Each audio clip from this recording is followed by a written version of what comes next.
सबसे पहले number note करें 034581111033 034581111033। आसिफ साहब का नंबर है, रावलपिंडी वाली एजेंसी है। उनके पास बहुत बड़ी डिमांड आई हुई है, वर्कशॉप के लिए हेल्पर चाहिए। वर्कशॉप के लिए हेल्पर और मैकेनिक चाहिए। वो दोस्त भाई जिनके पास मैकेनिकल डिप्लोमा हो, या फिर वो दोस्त भाई जो वर्कशॉप में काम करते रहे हूँ, थोड़ा बहुत काम समझते हूँ, काम थोड़ा सा जानते भी हूँ, वो लोग फौरी इनसे राब्ता कर सकते हैं। रावलपिंडी वाली एजेंसी है ये। 1300 से लेकर 1500 रियाल बेसिक सैलरी लगेगी और प्लस ओवर टाइम होगा। रहायश और मेडिकल वगैरह जो भी है वो कंपनी प्रोवाइड करेगी।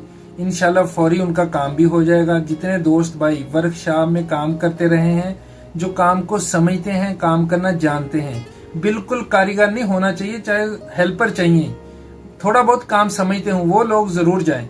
उनका इंशाल्लाह फौरी काम हो जाएगा। आसिफ साहब को कॉल कर सकते हैं। जो रावलपिंडी के करीब रहने वाले हैं वो डायरेक्ट एजेंसी चले जाएं। अगर आप फर्स्ट टाइम मेरी ये वीडियो देख रहे हैं टिकटॉक के ऊपर या यूट्यूब के ऊपर, तो चैनल को जरूर सब्सक्राइब करें, टिकटॉक को जरूर फॉलो करें। मैं डेली बेसिस के ऊपर वीज़ों की अपडेट यहाँ पर दे रहा होता हूँ।